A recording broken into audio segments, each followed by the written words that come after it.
तो राजदीप सरदेसाई ने राजनाथ जी से इंटरव्यू में ये सब चीज़ें पूछी और उसको मिस इंटरप्शन दे के किस तरह चीज़ें फैलाई जाती हैं ये आपने देखा ही। जबकि सूरत हाल ये है कि line of actual control LA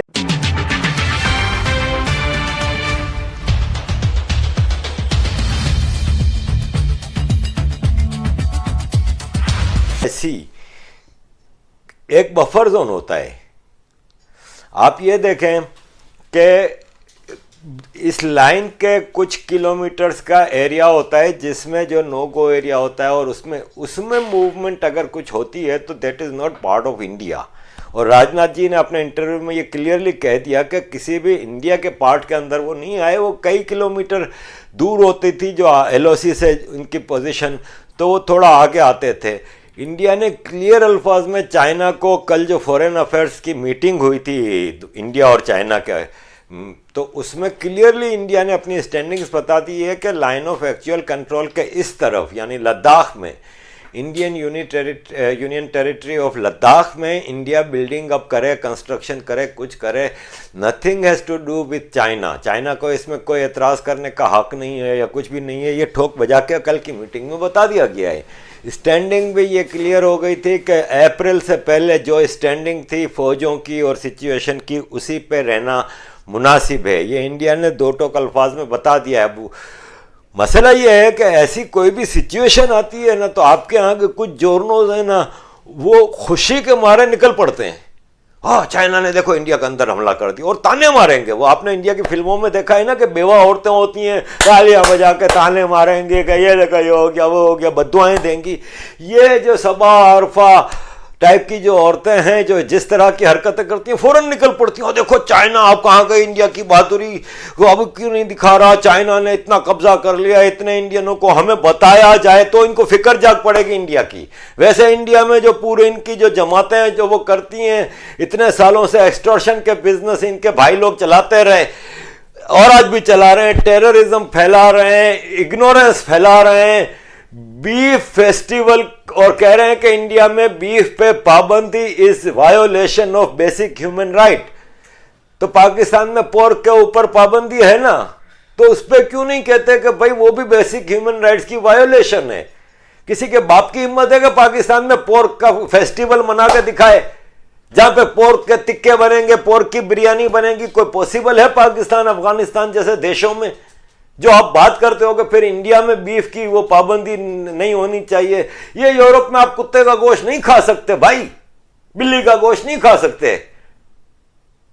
हर मुल्क के अपने कुछ उसूल होते हैं, उसको आप बेसिक ह्यूमन राइट्स की वायोलेशन बता के एक रिलीजन को फौरन टारगेट करते हो। उन चीजों पे इनको कभी भी दर्द नहीं होगा, कभी बात नहीं करेंगी। बात कब करेंगी? ओहो माइग्रेंट्स का इशू, ये देख ले क्या कर रही है सरकार, आज सरकार मर गई है, सरकार खत्म हो गई, ऐसी चीजों पे आएंगे।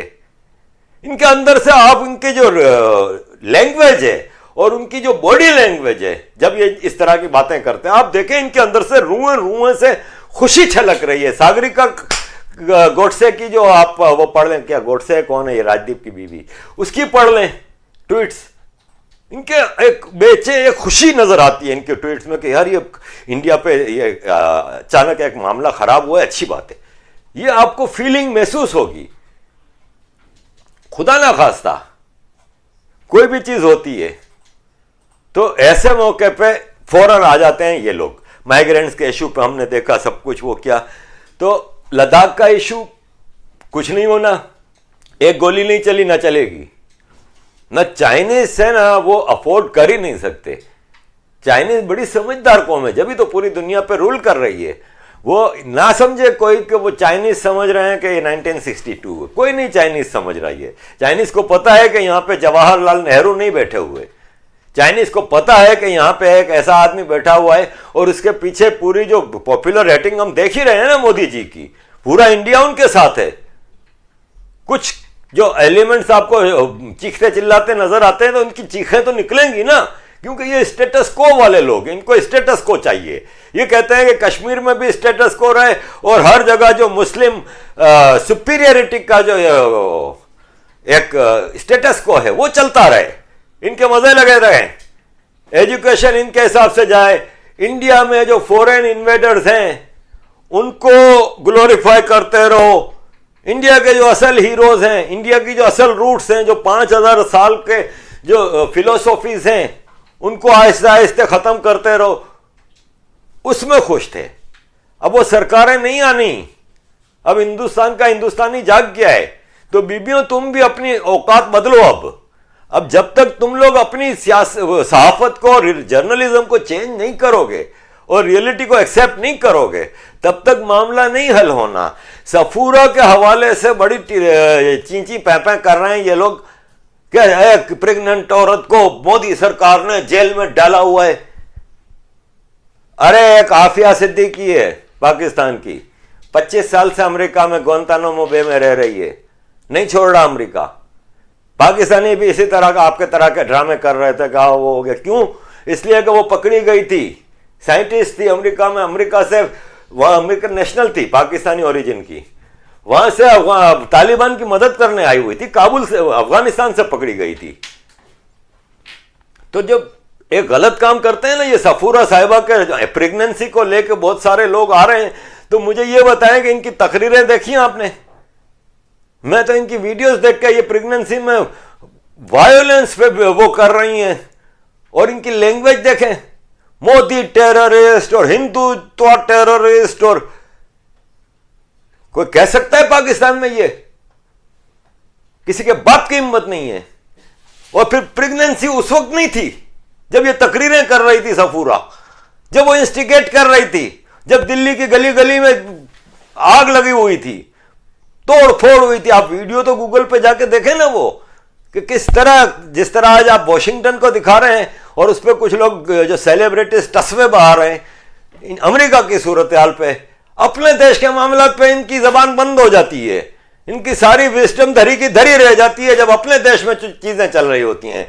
लेकिन कोई देश के ऊपर कोई मुसीबत आ जाए तो ताने लेके फौरन आ जाते हैं ये लोग। और वो जो 2 गिरफ्तार हुए हैं मुसलमान, जिन्होंने फीमेल एलिफेंट को जो खिलाया था बॉम्ब, वो प्रेग्नेंट नहीं थी एलिफेंट, या खाली जज्बात और तकलीफ और ये सब मुसलमानों को ही होती है? ना हिंदुओं को कोई जज्बात खराब होते हैं, ना उनको उनकी फीलिंग्स हर्ट होती हैं, ना किसी और रिलीजन की होती हैं। हम एज ए मुसलमान, हमें हमारे राइट है कि हम किसी के भी भगवान को निशाना बनाए अपने मजाक का, अपने उसका। लेकिन जब हमारे ऊपर बात आएगी तो हम कहेंगे जी इस्लामोफोबिया, हमारे बारे में कोई बात ना करे। इवन सच्चो भी नहीं बोलो कि हाँ भाई फला लड़की पकड़ी गई थी, टेररिस्ट थी, मुसलमान थी। अबे नहीं, ये इस्लामोफोबिया है। जहां हिंदू एक्सट्रीमिज्म कहीं ऐसा सच नजर नहीं आ रहा सोसाइटी में, अभी तो खाली कुछ सेक्शंस ऑफ हिंदू कह रहे हैं कि भाई कब तक ये चलेगा लाड प्यार का ड्रामा। तो ये चीखें निकल पड़ी हैं। वापस लंबा हो रहा है। मेरे पास एक छोटा सा टॉपिक और था जो मैं बात करना चाह रहा था। कल एक साहब से मेरी बात हो रही थी, वेरी लर्नड मैन।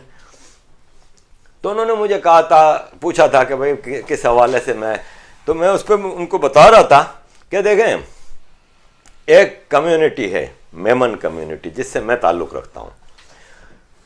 मुझे सिर्फ इतना पता है कि मुझे हमारे बुजुर्ग यही बताते थे कि 300-400 साल पहले मेमन सारे के सारे एक साथ हिंदू से मुसलमान हुए थे। हम जब पूछते थे अपने बाप से या दादा से या चाचाओं से कि क्या वजह थी, क्या ताकत के जोर पे हमें मुसलमान किया गया था, तो वो कहते थे नहीं, हम तो तलवार के जोर पे नहीं, हम सूफी के जोर पे बने थे। वहाँ पे एक बड़े बुजुर्ग आए थे और उन्होंने इस्लाम का खूबसूरत पैगाम दिया और पूरी कम्युनिटी। अब देखें, अपनी ओरिजिन को एक्सप्लोर करना हर आदमी का राइट है। मुझे ये पूरा राइट है कि मैं अपनी ओरिजिन को एक्सप्लोर करूं, if life gives me a chance. तो मैं भी जानना चाह रहा हूं कि ये जो लोहाना कम्युनिटी है जिससे ये मेमन निकले हैं, ये लोहाना कम्युनिटी के लाखों हिंदू थे ये सब, जिसकी ब्रांचेस थी। गुजराती लोहाना थे, सिंधी लोहाना थे, इवन पश्तो और बलोच भी लोहाना थे हैं। मेमन जो बेसिकली है वो सिंधी लोहाना ग्रुप से ताल्लुक रखता है ना। लाखों हिंदू थे। तो 1422 में सिर्फ 6100 78 हिंदू मुसलमान हो जाते हैं। 700 फैमिलीज थी ये, जिसमें 6178 लोग थे। लाखों लोगों में से सिर्फ ये 6178 700 फैमिलीज ने हिंदुइज्म छोड़ के इस्लाम कबूल किया। एक कोई साहब हैं उनके नाम पे, बाकी किसी ने नहीं किया। तो ये विस्डम खाली मेमन कम्युनिटी पे कैसे आई, वो वजूहात जानना मैं चाह रहा हूं। अब कल एक किसी साहब ने, मुसलमान ने लगा दी थी एक पोस्ट कि शिव वॉज मुस्लिम, और उसको अपने बेवकूफ़ी के उससे लॉजिक से और आर्ग्यूमेंट से साबित करना चाह रहा था कि शिव जो हिंदुओं के भगवान हैं वो मुसलमान थे। मैंने सिर्फ ट्विटर पे इतनी सी पोस्ट की कि इस्लाम 1400 साल पुराना है, क्रिश्चियनिटी इससे पहले आया, इससे पहले जुडाइज्म आया। जुडाइज्म को आज तकरीबन 2500 साल हो गए। लेकिन जब ये सब आए थे मजहब, तो शिव तो ऑलरेडी मौजूद थे और शिव की पूजा होती थी, तो शिव कैसे मुसलमान हो सकते हैं?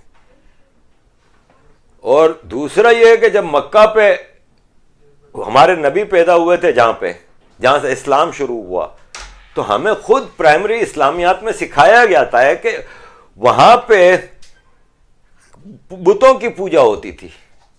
हमारे खाना काबा में, जो मक्का में हमारा किबला है, उसमें कहते हैं 360 बुत थे, लात मन्नात, पूरा अरब कबीले सारे बुत परस्ती करते थे। तो मैंने ट्विटर पे सिर्फ यही लिखा। तो मैंने कहा कि भाई, बुत परस्ती तो इस्लाम से बहुत पहले की चीज है। अब मैंने इसमें कहीं किसी रिलीजन को ना तो मलाइन किया है ना प्रोमोट किया है। तो मुझे कोई 100 के करीब मैसेज आ गया कि आरिफ भाई आप तो हिंदू हो गए हो। एक ने कहा कि you are getting so biased and supporting Hindus. मेरी ट्वीट के जवाब में ये आ रहा है। तो मैं सिर्फ ये पूछ रहा हूं कि मैंने उस ट्वीट में कहां शिव जी की कोई तारीफ की है? मैंने तो सिर्फ बताया है एक फैक्ट को, और बड़ा केयरफुली मैं अपनी ट्वीट को फॉर्मेट करता हूं, क्योंकि मुझे पता है कि किन चीजों पर एतराज होता है और क्या है। मैं लाइन क्रॉस करने की कोशिश नहीं करता। तो यही मसला है कि अगर मैं अपनी ओरिजिन को एक्सप्लोर करना चाह रहा हूं, इसका मतलब यह कहां है कि मैं अपने रिलीजन को छोड़ना चाह रहा हूं या मलाइन करना चाह रहा हूं या कुछ है। मैं सिर्फ ये चीजें एक्सप्लोर करना चाह रहा हूं कि who the hell we are. हम सदियों से हिजरतें ही करते फिर रहे हैं यार, नस्ल दर नस्ल।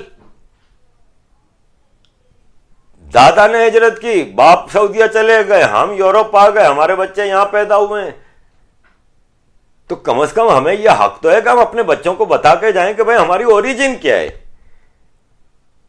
और हम अपने बच्चों को, खाली मैं अपने पर्सनल अपने बच्चों का नहीं कह रहा, मैं पूरी मेमन कम्युनिटी का कह रहा हूं कि जिसमें इतना हिंदुओं के खिलाफ और इंडिया के खिलाफ जो नफरत सिखाई जाती है, मैं उनको बताना चाह रहा हूं कि भाई किस हिसाब में तुम अपनी ओरिजिन से नफरत कर रहे हो, या उसमें ऐसा काबिल नफरत है क्या कि जिसकी बुनियाद पर तुमको इतनी नफरत करनी पड़ रही है।